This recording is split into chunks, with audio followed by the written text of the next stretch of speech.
In this chapter, we'll look at some of the impacts of resource development, especially those impacts it has on the environment.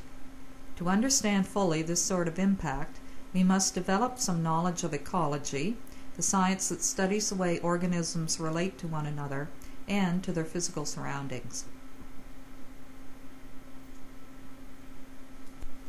In Unit 2 of this course, we learned the 6 concepts of geography. These concepts form the foundations of geographic study. These 4 laws of ecology we're learning now can be thought of as the cornerstones of geography. These laws were first formulated by a famous physicist and ecologist, Barry Commoner. He first described them in his 1971 book, The Closing Circle: Nature, Man, and Technology. He stated them as follows: everything is connected to everything else, everything must be somewhere, nature knows best, and there's no such thing as a free lunch. These are not laws in the strictest sense. They resemble general observations about the effects humankind has on the natural environment. Law 1. Everything is connected to everything else. Here, Commoner was trying to make clear the concept of interconnectedness, that every species on Earth is in some way connected to or dependent on a multitude of other species.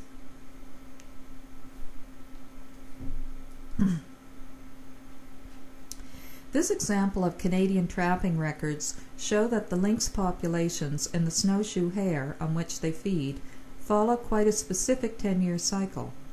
When the hare population increases, so do the number of lynx. When the number of lynx becomes so great that they consume too many hare, the population crashes, and so do the number of lynx, because of the reduction in their food supply. Then the cycle begins again. The second law is everything must go somewhere. This law is simply a restatement of one of the basic laws of physics, that matter is indestructible. A piece of wood that is burnt does not simply disappear, it is converted to smoke and ash. The ash falls quickly to the earth. The smoke, which is mostly carbon, falls to earth at a slower rate. But both of these materials enter the natural cycles and are absorbed in one form or another by living creatures. The third law is nature knows best. This may be hard to accept because it implies that any human change forced onto an ecosystem is bound to be detrimental. To illustrate this point, Commoner uses the example of someone removing the back of a watch and poking a fork into the workings. The result is certain to cause harm to the watch, maybe even breaking it. Mankind has not been very careful about the compounds and chemicals it spews into the environment, and we have a degraded environment as a result. There's no such thing as a free lunch is really a summary of the first 3 laws, and it means that in ecological sense there can be no gain without a corresponding loss. For example, humans gain mechanical energy by extracting petroleum from the ground and then refining it. What they lose is clean air and water. From everything we take from the earth, we have to pay a price for it.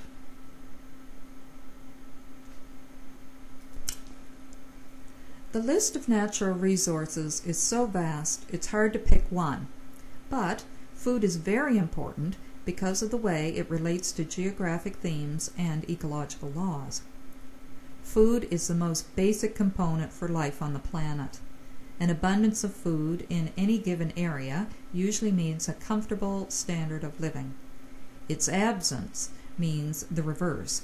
Where food is scarce, people are often so caught up in the struggle for survival that they do not have the time or money for cultural or recreational pursuits. One question needs to be asked. Do we have the potential on land and sea to feed the nearly 6 billion people on the earth today? Nutritionists say yes, the raw materials are present to feed even more than 6 million. So the next question becomes, If we have adequate food resources, then why do so many people starve to death every year around the world? Nutritionists estimate that 60 million people starve to death every year, and about 2 million children suffer from malnutrition.